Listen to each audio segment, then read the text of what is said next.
இடித்துவிட்டு புதிதாக கட்டுகின்ற பணி என்று 7 திட்டப்பணிகளை 65 கோடி ரூபாய் செலவு மதிப்பீட்டில் கட்டுவதற்கு திட்டமிடப்பட்டு ராயபுரம் பகுதியிலே திருமண மண்டப பணி ஆரம்பிக்கப்பட்டிருக்கின்றது.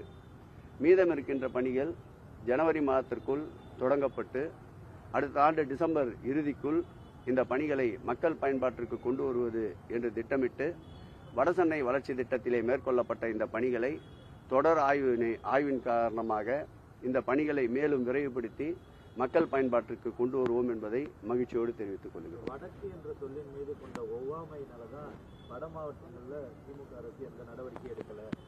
விழுப்புரத்தில் வீடியோ கால் மூலமா முதலமைச்சர் ஆய்வு செய்கிறாருன்னு பாஜக மகளிர் செயலாளர் வானதி அரசியல் களத்திலே ஒவ்வொருவருடைய பார்வையும் ஒவ்வொருபடி இருக்கும். அதற்காக எடுத்ததற்கெல்லாம் அவர்கள் கேள்விக்கு பதில் சொல்ல வேண்டிய நிலையிலே இல்லை. மக்கள் நன்றாக முதலமைச்சர் அவருடைய பணியை பாராட்டி கொண்டிருக்கின்றார்கள். பெருமழை வெள்ளம் வந்ததிலிருந்து ஓயாமல் மாண்புமிகு முதலமைச்சர் அவர்களும் துணை முதலமைச்சர் அவர்களும் அதேபோல் அந்தந்த மாவட்டத்தில் இருக்கின்ற அமைச்சர்களும் நாடாளுமன்ற உறுப்பினர், சட்டமன்ற உறுப்பினர், உள்ளாட்சி பிரதிநிதிகள், அரசு துறை சார்ந்த அனுபவம் வாய்ந்த திறமை மிக்க அதிகாரிகள் அனைவரும் களத்திலே நின்று பணியாற்றி கொண்டிருக்கின்றார்கள். புயல் எச்சரிக்கை வந்ததிலிருந்து முன்னெச்சரிக்கை நடவடிக்கை என்று பெருமழை வெள்ளத்தின் போது எவ்வளவு பணியாற்ற முடியுமோ அந்த பணியை முன்கூட்டியே மேற்கொண்ட அரசு இந்த அரசு. புயல் மழை வெள்ளம் வந்த பிறகும் வீட்டிலே முடங்கிவிடாமல் வீதிக்கு வந்து மக்கள் குறைகளை கேட்டு முழுமையான நிவாரணம் தேடிக்கொண்டிருக்கின்ற அரசு இந்த அரசு.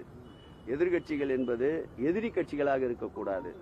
குறைகளை கூறுங்கள், சுட்டிக்காட்டுங்கள், நிவர்த்தி செய்வதற்கு எங்கள் முதல்வர் தயாராக இருக்கின்றார். விமர்சனங்களை கண்டு ஓடி ஒளிபவர் அல்ல. ஆகவே அவர் சுட்டிக்காட்டியபடி இன்னும் அதிகமாக கூடுதல் கவனத்தை செலுத்த இந்த அரசு தயாராக இருக்கிறது.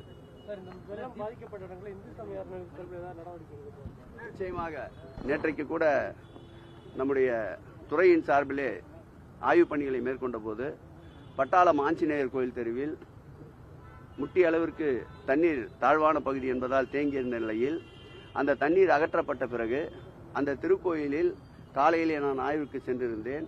மதியத்திற்குள்ளாக முழுமையாக அந்த திருக்கோயில் பக்தர்கள் தரிசனம் செய்கின்ற அளவிற்கு உகந்ததாக அனைத்து பணிகளை மேற்கொண்டிருக்கின்றோம். எங்கெல்லாம் வெள்ளம் பாதிக்கப்பட்டதோ அந்த திருக்கோயில் எல்லாம் விரைந்து நடவடிக்கை எடுத்து இயல்பு நிலைக்கு பக்தர்கள் தரிசனத்திற்கு உகந்ததாக மாற்றிக்கொண்டிருக்கின்றோம். ஒரு சில இடங்களில் வெள்ள பாதிப்பால் சிதலமடைந்த திருக்கோயிலுக்கும் உடனடியாக மதிப்பீடுகளை தயார் செய்ய சொல்லியிருக்கின்றோம்.